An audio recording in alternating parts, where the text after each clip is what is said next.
కావ్య వాళ్ళ నాన్న ఇద్దరు మట్టి పిసుకుతూ ఉంటారు. అది చూసి కనకం ఇలా అంటూ ఉంటుంది. అత్తారింట్లో కూతురు సుఖంగా ఉండడం మానేసి పుట్టింటికొచ్చి మట్టి పిసకడం చూస్తుంటే కన్న తల్లిగా గుండె తరుక్కుపోతుంది.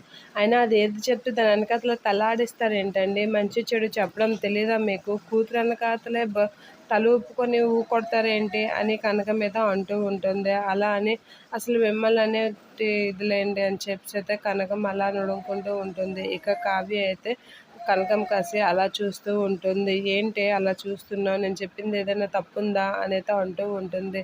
ఇక వాళ్ళ ఆయన కూడా అలా కనకం కాసి చూస్తూ ఉంటాడు. మీ ఇద్దరు నన్ను ఎంత దినగా చూస్తున్నారు తెలుసా అని చెప్పి ఫీల్ అవుతూ ఉంటుంది కనకం. ఇక రాజు అయితే ఏంటి కనక కాంత మొన్న బాగుండవు కదా, ఇప్పుడేంటి ఎలా ఉండవు, అస్సలు ఇదే తినడానికి వీలుగా ఉందా, అస్సలేం బాగాలేదు ఈ భోజనం, మొన్నట్లా వండొచ్చు కదా అనేది అంటూ ఉంటాడు రాజు. ఆ మాటలకి మొన్న భోజనం వండింది కాంత కాదు, మీ భార్య కావ్య నువ్వు తిండి మానేస్తాను అని చెప్పి తను వండిన వంట తన పేరు చెప్పి నీకు పెట్టింది అనేది అంటూ ఉంటుంది.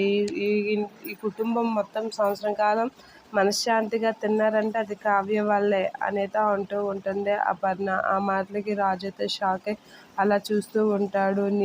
నీ పంతం మూలంగా అందరూ కడుపులు కాల్స్తున్నావు అని చెప్పి అపర్ణ అంటూ ఉంటుంది. ఇక తను రాదు కాబట్టి తినొండిన వంట మూసుకొని తిను అని చెప్పి అపర్ణ అంటూ ఉంటుంది. అలా అనేసరికి రాజు ఏం మాట్లాడకుండా అలా చూస్తూ ఉంటాడు. ఏంటి కావ్యాన్ని అన్ని విషయాలు గుర్తు తెచ్చుకోవాల్సి వస్తుంది అని చెప్పి రాజు అయితే అలా ఆలోచిస్తూ ఉంటాడు. ఇక కావ్య అయితే వాళ్ళ అమ్మ ఆడిన మాటలకి బాధపడుతూ ఆలోచిస్తూ ఉంటుంది రాజు విషయంలో.